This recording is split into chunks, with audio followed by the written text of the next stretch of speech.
महाबली। अरण्य के समीप एक बलिष्ठ आदमी था। उसका नाम था शरभ। उसका समझना था कि इस संसार में उससे कोई बलाढ्य है ही नहीं। इसका एक कारण था, वह जंगल जाता और लकड़ियां काटने के बाद साधारण बोझ से 10 गुना अधिक लकड़ियां ढोकर लाता था। फिर पत्नी से कहता था, मैं कलियुग भीम हूँ। देखा कितना बड़ा बोझ ढोकर आया। भीम हो। भीम का सामना हुआ तो भी भागोगे नहीं। मैंने थोड़े ही कहा कि तुम बलशाली नहीं हो, किंतु तुम महाबली नहीं हो। शरभ की पत्नी दुर्गा हमेशा यही कहा करती थी। उसकी इन बातों पर नाराज होता हुआ वह कहता, बातों से क्या फायदा, दिखा मुझसे बढ़कर किसी और बलशाली को, तब मानूंगा तेरी बात। एक बार दुर्गा अपने सिर पर बड़ा गागर रस्ते पानी ले आने कुएं के पास गई।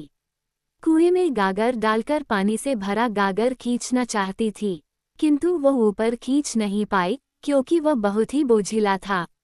खींचते खींचते पसीने से भीग गई, पर कोई फायदा नहीं हुआ। तंग आ गई और गागर कुएं में ही छोड़ दिया। जब वो लौटकर पगडंडी पर चल रही थी तब अरण्य मार्ग की पगडंडी से एक और स्त्री आ रही थी। उसकी कांख में छोटा सा एक बच्चा था। वह भी हाथ में गागर लिए पानी लेने कुएं के पास ही आ रही थी। जब दोनों एक दूसरे के सामने आए तब दूसरी औरत ने दुर्गा से पूछा, खाली खाली क्यों लौट रही हो?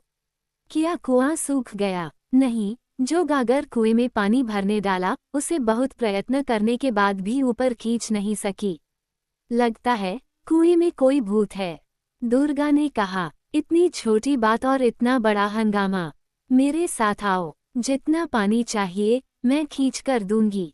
दूसरी स्त्री ने कहा। देखने में वह मजबूत लग नहीं रही थी, फिर भी दुर्गा उसके पीछे पीछे कुएं के पास गई। खुद देख लेना। गागर को कुएं में छोड़कर आना पड़ा। क्या उसे तुम खींच सकोगी? कहती हुई दुर्गा ने रस्सी अपने हाथ में ली। इतने में दूसरी स्त्री की कांख में जो बच्चा था, रस्सी अपने हाथ में ले ली और जल्दी जल्दी गागर को ऊपर खींच दिया। आश्चर्य से भरी दुर्गा अपने मुंह पर हाथ रखकर देखती ही रह गई। उसके मुंह से बात ही निकल नहीं रही थी, किंतु बच्चे की मां को कोई आश्चर्य नहीं हुआ। वह बच्चा बिना थके गागर पर गागर सुगमता से खींचता जा रहा था। दोनों स्त्रियों ने उस पानी से नहाया धोया और अपने गागरों में पानी भर लिया। वापस लौटते समय दुर्गा ने उस दूसरी स्त्री के बारे में आवश्यक जानकारी प्राप्त की। इस राह से जाऊंगी तो घर पहुंच जाऊंगी।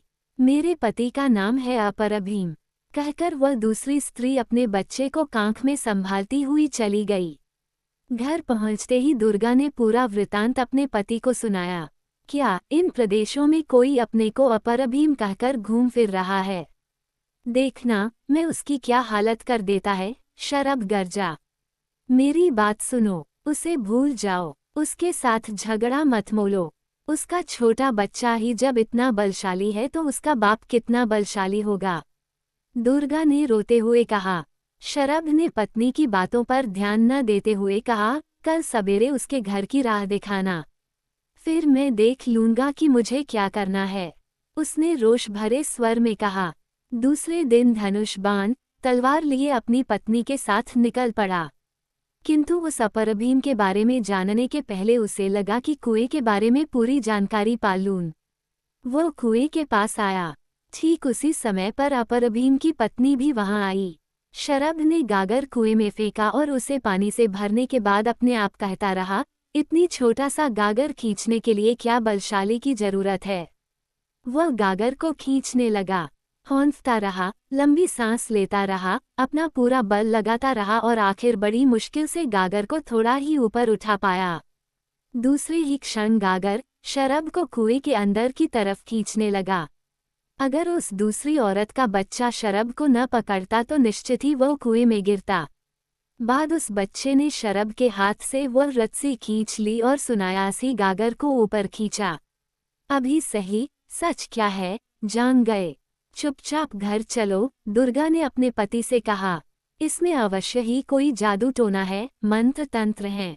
किसी भी हालत में मैं उस अपरभीम से मिलकर ही रहूंगा। शरभ ने कहा, तुम्हारी ललाट रेखाओं को मिटने से बचाना मेरे बस की बात नहीं।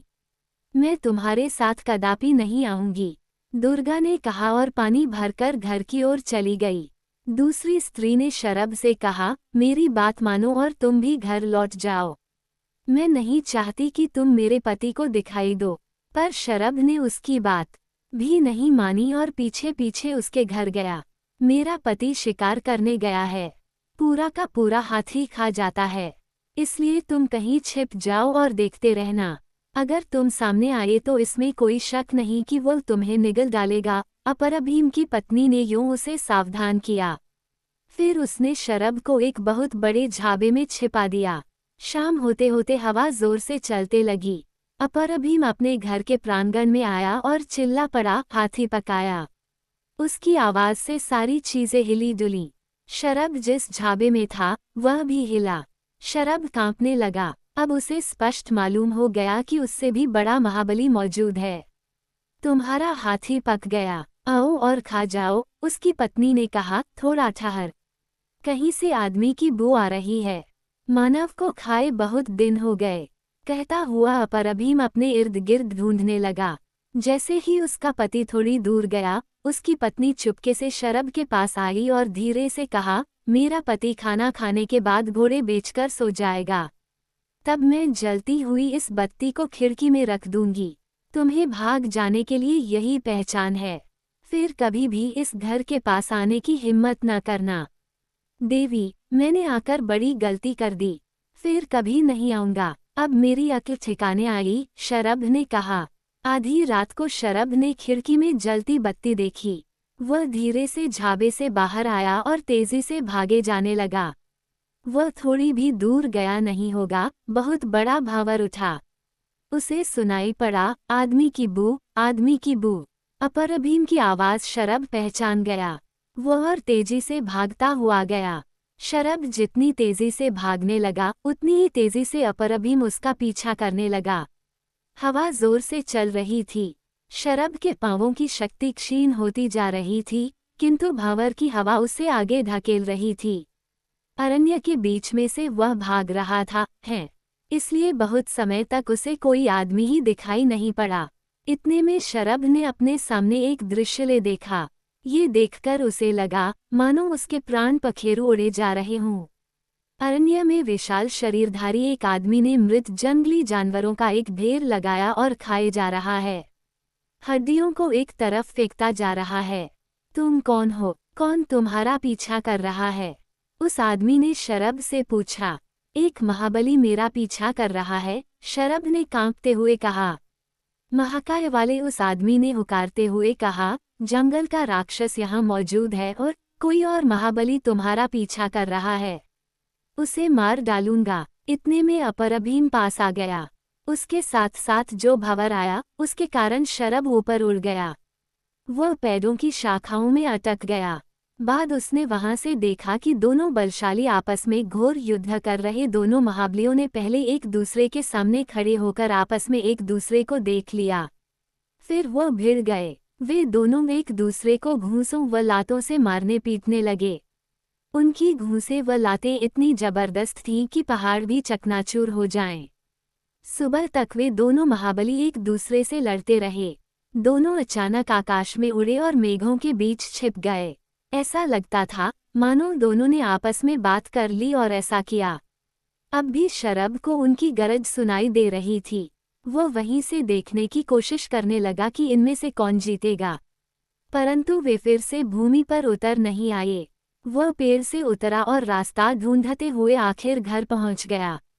इस घटना के बाद शरभ ने अपनी शक्ति के बारे में न ही अपनी पत्नी से जिक्र किया न ही और लोगों से बात की। जब जब बिजली कौंधती थी तब तब उस प्रांत के लोग कहते रहते थे, महाबलियों का युद्ध अब भी जारी है।